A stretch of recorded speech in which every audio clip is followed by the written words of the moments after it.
بالله من الشيطان الرجيم بسم الله الرحمن الرحيم والفجر وليال عشر والشفع والوتر والليل إذا يسر هل في ذلك قسم لذي حجر صدق اللہ العظیم۔ شروع کرتا ہوں میں اللہ کے نام سے جو بڑے مہربان ہیں اور نہایت رحم والے ہیں، اور قسم ہے فجر کی، اور قسم ہے 10 راتوں کی، اور قسم ہے طاق کی اور جفت کی، اور قسم ہے رات کی جب کہ وہ چل پڑے۔ کیا اس میں عقل مند کے لیے کوئی قسم ہے؟ تو کل پورے سورہ پہ ایک نظر ڈالی گئی تھی کہ قیامت کو ثابت کرنے کے لیے اس سورہ کے اندر بحث کی گئی ہے۔ شروع میں 5 چیزوں کی قسمیں کھائی گئی ہیں۔ 5 چیزوں کی قسم کھا کر تاکید کے ساتھ، قوت کے ساتھ بتایا گیا ان ربک لبالمرصاد، کہ بے شک تمہارا رب گھات میں ہے، تمہاری طاق میں ہے، یعنی تم پر تمہارے اعمال پر بہت گہری اس کی نظر ہے، اور وہ حساب لینے کے لیے تیار ہے، گرفت کے لیے تیار ہے۔ تو قسم کے بعد جواب قسم ہوتا ہے۔ کوئی بھی چیز قسم کھانے کے بعد کس چیز پہ قسم کھائی جا رہی ہے وہ جملہ ہوتا ہے۔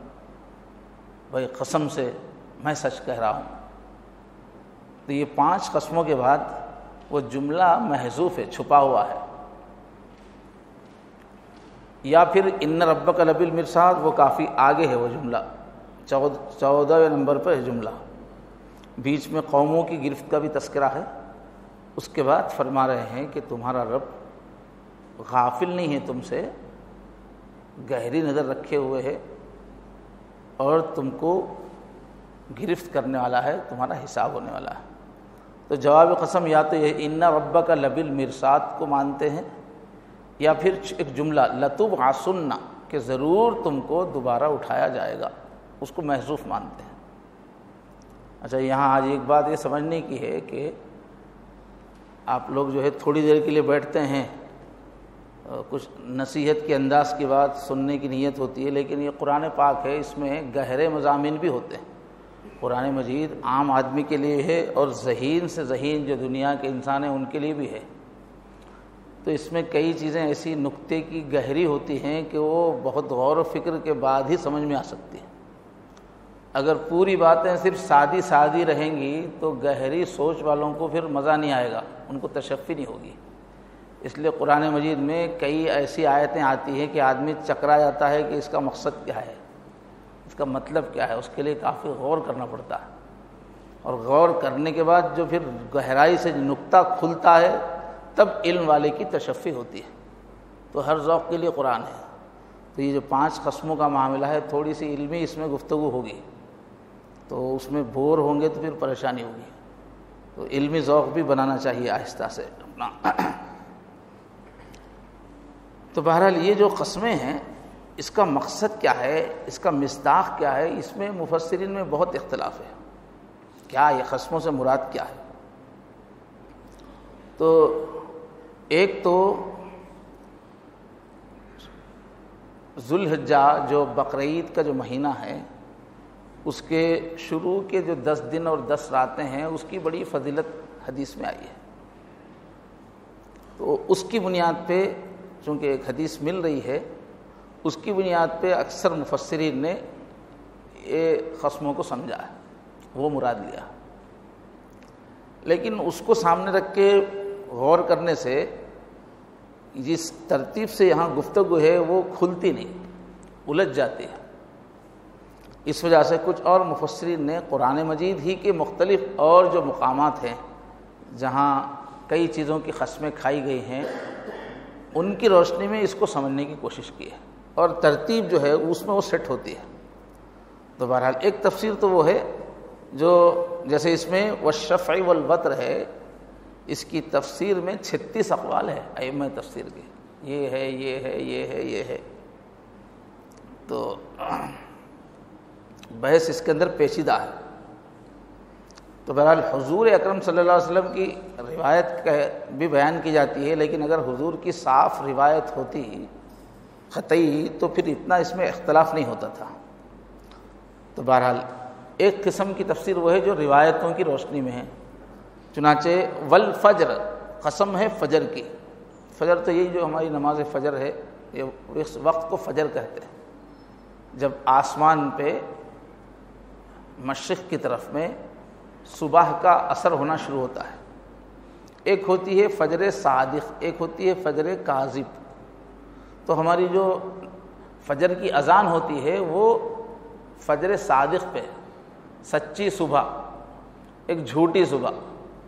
تو تہجد کا وقت جب ہوتا ہے اس کو بولتے ہیں جھوٹی صبح، نہیں لفظ نام رکھ دیا گیا اس کا۔ تو سورج جو نکلتا ہے، نکلنے سے کئی گھنٹے پہلے ہی آسمان پہ اس کے اثرات شروع ہوتے ہیں۔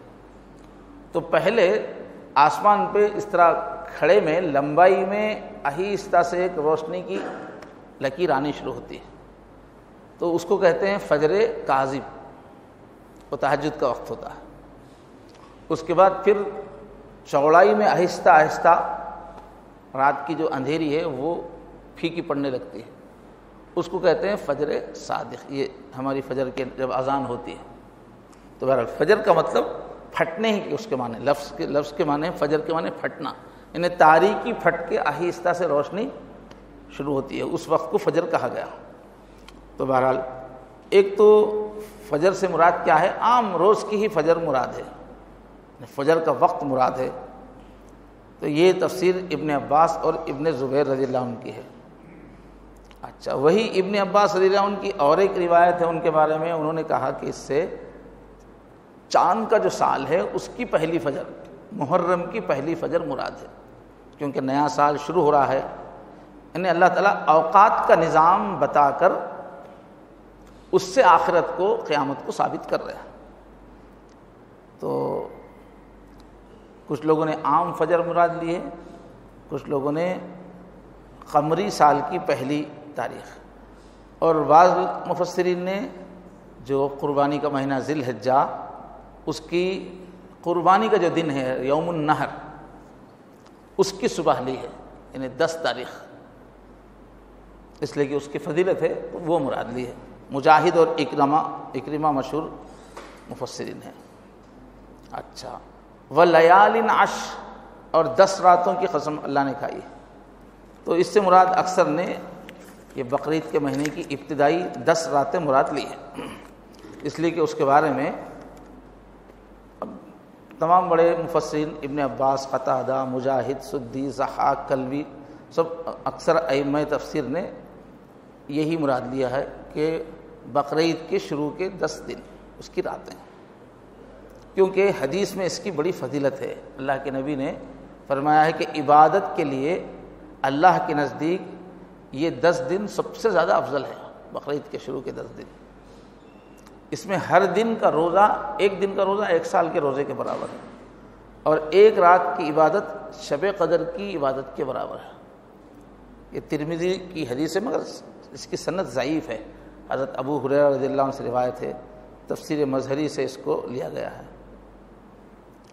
اچھا، اور ابو زبیر وہ حضرت جابر رضی اللہ عنہ سے نقل کر رہے ہیں کہ خود رسول اللہ صلی اللہ علیہ وسلم نے فرمایا کہ اس سے مراد ذی الحجہ کے 10 دن ہیں، اور ابن عباس کہتے ہیں کہ یہی 10 راتیں ہیں جو حضرت موسیٰ علیہ السلام کے قصے میں تذکرہ ملتا ہے کہ انہوں نے جو ہے 30 دن گزارے، پھر اللہ کا حکم ہوا کہ اور 10 دن تم روزہ رکھو، اس کے بعد تورات دی گئی، تو وہ 10 راتیں بھی یہی ہیں، ابن عباس کہتے ہیں۔ تو بہرحال یہ پہلے عشرے کی 10 راتیں مراد لی ہیں۔ والشفع والوتر، طاق اور جفت، جو تقسیم ہونے والا عدد ہے اس کو جفت کہتے ہیں، 2 ہے تقسیم ہو جائے گا، 4 ہے 2 ٹکڑے ہو جائے گا، 6 ہے 2 ٹکڑے ہو جائے گا، تو جو بھی شفع کے معنی جوڑ کے، جو بھی جوڑے والا حرف ہے، عدد ہے جو ٹوٹتا ہے، اس کو شفع کہتے ہیں، جفت کہتے ہیں اردو میں، اور جو عدد ٹوٹتا نہیں ہے اس کو طاق کہتے ہیں۔ جیسے 1 ہے تقسیم نہیں ہوگا، 3 ہے، 7 ہے، 5 ہے، ایسے اعداد کو طاق کہتے ہیں۔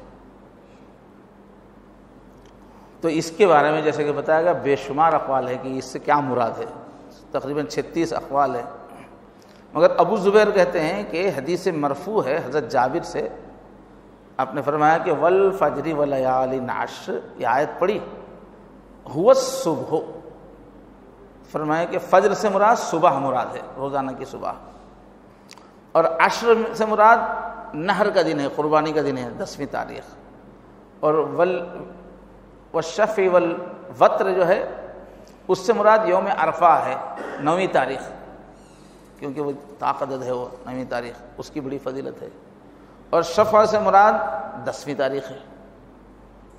تو انہوں نے جو ہے وہ حدیث کے طور پہ اس کو بیان کیا ہے ابو زبیر نے اس کی تشریح میں۔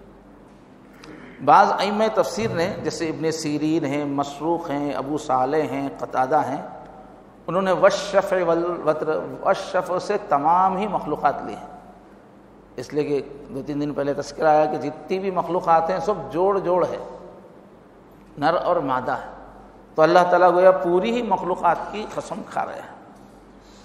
وَمِن كُلِّ شَيْءٍ خَلَقْنَا زَوْجَيْنِ، ہر چیز کی ہم نے جوڑے بنائے ہیں، اور وتر سے مراد اللہ ہے، هو اللہ احد، خالق کی اور مخلوق کی قسم کھائی گئی ہے، اور آگے ہے وَاللَّيْلِ إِذَا يَسْرِ، اس سے عام رات مراد ہے۔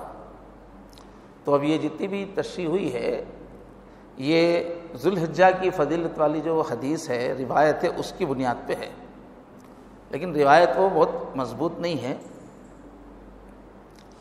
دوسری رائے خود قرآن مجید میں یہاں جو سیٹنگ ہے اس پر غور کرنے سے، اور جگہ پر جگہ جگہ جو قسمیں کھائی گئی ہیں ان کی روشنی میں، ایک اصول یہ ہے کہ القرآن یفسر بعضہ بعضا، کہ قرآن ہی اپنے بعض حصے کی تشریح قرآن کرتا ہے۔ ایک جگہ مختصر کوئی بات ہے، کہیں وہ مفصل ہو جاتی ہے، ایک جگہ وہ بات کھل کے نہیں ہے، دوسری جگہ کھل جاتی ہے۔ تو تفسیر میں نمبر 1 چیز یہی ہوتی ہے کہ قرآن کو پہلے خود قرآن سے سمجھا جائے، پھر اس کے بعد قرآن کو حدیث سے سمجھا جائے۔ تو قرآن ہی کے اور مقامات کو سامنے رکھ کے بعض مفسرین نے غور کیا ہے، اور جو نظم کلام ہے یہاں جو سیٹنگ ہے اس کے اعتبار سے، تو اس سے انہوں نے کہا کہ بھائی اب دیکھیے فجر سے ایک دم عام فجر ملا لے رہے، پھر اس کے بعد لیال عشر سے پھر وہ خاص ذی الحجہ کی مراد لے رہے ہیں، پھر واللیل اذا یسر سے عام، تو ترتیب نہیں بیٹھ رہی اس میں، اور پھر آگے کہہ رہے ہیں حل فی ذالک قسم لذی حجر، کیا عقل والے کے لیے اس میں کوئی نشانی ہے؟ اللہ ہی پوچھ رہے ہیں بولتے، تو وہ عقل میں آنے والی چیز ہونی چاہیے۔ اب وہ 10 دن کی جو فضیلت ہے وہ عقل سے تعلق نہیں، وہ عقیدے سے تعلق ہے، حدیث کی بات ہے وہ۔ اللہ تعالیٰ یہاں فرما رہے ہیں کہ ہم یہ عقل کی بنیاد پہ بات کر رہے ہیں۔ تو اس پہ غور کرنے سے یہ معلوم ہوتا ہے کہ اللہ تعالیٰ قیامت کو جو ثابت کر رہے ہیں، یہ روز رات اور دن کا جو سسٹم ہے، جو مہینے بن رہے ہیں، جو چاند جو ہے آہستہ آہستہ بڑھتا ہے گھٹتا ہے، یہ دنوں کا جو اوقات کا جو سسٹم ہے روز و شب، اس سے اللہ قیامت کو ثابت کر رہے ہیں کہ جو اللہ رات کے بعد دن لاتے ہیں ان کے لیے دنیا کے بعد آخرت لانا کیا مشکل ہے۔ جو اللہ اتنی بڑی کائنات کی ایک ایک چیز پہ کنٹرول رکھ رہے ہیں کہ وقت پہ دن نکلتا ہے، سورج نکلتا ہے، اور مقرر تاریخوں پہ چاند نکلتا ہے، ایک سسٹم ہے، اس سے ہٹ کے چاند نہیں نکلتا۔ تو یہ دنوں کا جو سلسلہ ہے اس کو قرآن میں کئی جگہ فرمایا واختلاف اللیل والنہار لآیات لأولی الالباب، رات اور دنوں کے آنے جانے میں بڑی نشانیاں ہیں عقل والوں کے لیے۔ تو اللہ تعالیٰ یہ راتوں کا یہ دنوں کا جو سلسلہ ہے اس سے توحید کو بھی ثابت کرتے ہیں، آخرت کو بھی ثابت کرتے ہیں۔ وہی بات یہاں ذرا تفصیل سے بتائی گئی، تو اس میں کوئی خاص راتیں مراد نہیں ہیں، روز کی عام فجر مراد ہے، اور 10 راتوں سے مراد جو ہے وہ چاند کے بڑھنے کی 10 راتیں، چاند کے گھٹنے کی 10 راتیں۔ تو پہلی 10 راتوں میں آہستہ آہستہ آہستہ وہ بڑھتا ہے، پھر آخری کی مہینے کی 10 راتوں میں آہستہ آہستہ وہ گھٹتا ہے۔ تو وہ مراد لیا انہوں نے کہ روز و شب کا جو سلسلہ ہے اس سے اللہ تعالیٰ یہاں قیامت کو ثابت کر رہے ہیں۔ تو انہوں نے قرآن کی روشنی میں یہ تفسیر کی ہے۔ تو والفجر، فجر کی جو اللہ تعالیٰ قسم کھا رہے ہیں کہ یہ وہ وقت ہوتا ہے کہ رات کی جو تاریکی جہاں سے شروع ہوتی ہے، ایک دم ابتدا میں آہستہ رات کے اندھیرے میں اجالا شروع ہوتا ہے، اس وقت کو کہہ رہے ہیں۔ اس کے مقابلے میں صبح کا جو لفظ ہے وہ اس وقت کو بھی شامل ہے جہاں سے اس روشنی شروع ہو رہی ہے، پھر سورج نکلنے کے بعد کے وقت کو بھی صبح بولتے ہیں، سورج نکلنے کے بعد بھی صبح بولتے ہیں۔ اجالا شروع ہونے سے لے کے اجالا پھیل جانے کے بعد کے وقت کو بھی صبح کہتے ہیں۔ تو دوسری جگہ قرآن میں اللہ تعالیٰ نے پورے صبح کی بھی قسم کھائی، کئی جگہ صبح کے وقت کی، جیسے فرمایا والصبح اذا تنفس، قسم ہے صبح کی جب وہ سانس لیتی ہے، سورہ تکویر میں فرمایا۔ اور والصبح اذا اسفر، یہ تفسیر اس کی ہو چکی ہے سورہ مزمل کے اندر، مدثر میں، والصبح اذا اسفر، اور قسم ہے صبح کی جب وہ روشن ہو جائے۔ تو جس طرح فجر کی اللہ نے قسم کھائی ہے ابتدائی وقت کی، صبح کے آخر وقت تک کی بھی قسم کھائی ہے۔ اب اس میں قسم میں کیا مراد ہے کہ دیکھو جب رات جو تاریک جب ہوتی ہے، رات جب ہوتی ہے، رات کے 10 بجے 11 بجے 12 بجے اتنی کالی ہوتی ہے رات، کوئی سمجھ نہیں سکتا کہ یہ رات جو ہے ختم بھی ہو سکتی ہے کیا، سفیدی بھی آ سکتی ہے کیا، کوئی گمان نہیں کر سکتا، ایک دم ہر طرف اندھیرا ہی اندھیرا چھایا ہوا ہے۔ لیکن پھر اللہ کے نظام کے وقت کا ایک سسٹم ہے، ایک وقت ایسا آتا ہے کہ پورے اندھیرے کو کاٹنا شروع کرتی ہے فجر، اور صبح آ کے پورا بھگا دیتی ہے پوری رات کو، ایک انقلاب۔ تو صبح آتی ہے تو پوری تاریکی کو بھگا دیتی ہے، ہر طرف روشنی ہو جاتی ہے اور پرندے چہچہانے لگتے ہیں۔ صبح آتی ہے تو ایک انقلاب ہو جاتا ہے، اور رات کہاں غائب ہو گئی پتہ نہیں چلتا ہے۔ تو ایک بڑا تغیر کا پیغام لے کے آتی ہے ہر صبح، اور کیا کرتی ہے وہ پوری تاریکی کی چادر کو لپیٹ کے رکھ دیتی ہے، اور دنیا کا ایک نیا روپ سامنے آتا ہے۔ رات میں الگ منظر تھا، صبح ہوتے ایک دم منظر ہی چینج ہو جاتا ہے۔ تو اس سے اللہ نے قیامت کو سمجھا ہے کہ ٹھیک یہی حال قیامت کے ظہور کا ہے، کہ ابھی قیامت دنیا میں چھپی ہوئی ہے، جیسے رات میں صبح نظر نہیں آتی، رات کے وقت صبح چھپی ہوئی ہے، جیسے دنیا میں جب تک ہم قیامت چھپی ہوئی ہے۔ لیکن جس طرح صبح آ کر رات کو ختم کر دیتی ہے، ایک دن قیامت بھی ایسی ہوگی۔ یہ دنیا رات کی مانند جس کی تاریکی قیامت کی صبح کو ڈھانکے ہوئے، دنیا ابھی یہ کیا ہے، یہ رات ہے، قیامت اس میں چھپی ہوئی ہے۔ پھر جیسا ایک سسٹم کے مطابق صبح آتی ہے، ایسے ہی اسی سسٹم کے مطابق ایک دن قیامت آ جائے گی، کھل کے آ جائے گی۔ ایک وقت آ جائے گا جب اچانک قیامت آ جائے گی، اور اس وقت سب دیکھ لیں گے اپنی آنکھوں سے۔ آج جس کو تم لوگ ناممکن سمجھ رہے ہو اے کفار، وہ ناممکن ایک دن ممکن ہو جائے گا۔ جیسے رات کے اندھیرے میں کوئی صبح کا تصور نہیں کر سکتا، لیکن آ جاتی ہے صبح جب آنے کا وقت آتا ہے۔ اور کیا ہے، فجر کی قسم کھا کر گویا توجہ دلائی جا رہی ہے، متنبی کیا جا رہا ہے کہ فجر کا وقت جو روز جو آ رہا ہے صبح، وہ تم کو ایک مثال کے طور پر روزانہ قیامت دکھا رہے اللہ تعالیٰ۔ اس طرح صبح آ کر پوری رات کو بھگا دیتی ہے، قیامت کا منظر بھی ایسے ہی ہے۔ جیسے رات میں آدمی سو جاتا ہے، صبح ہوتے اٹھتا ہے تو خبر میں سے بھی ایسے ہی اٹھے گا، اس وقت بھی ایسا لگے گا کہ صبح کا وقت ہے۔ تو یہ روزانہ صبح کا نکلنا گویا قیامت کی مثال ہے کہ ایک دن ایسے ہی اس دنیا کی حقیقت کھل کے سامنے آ جائے گی۔ اس واسطے قیامت کو بعید مت سمجھو۔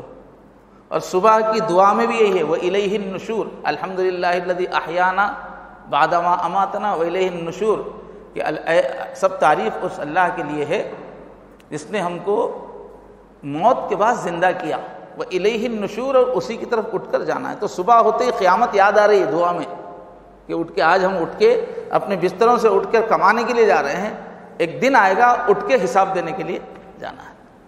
تو قیامت قرآن مجید میں گویا صبح کو قیامت کی ایک مثال کے طور پر پیش کیا گیا۔ جس طرح صبح آتی ہے رات کے بعد، ایسی دنیا کے بعد ایک دن قیامت کی صبح آئے گی۔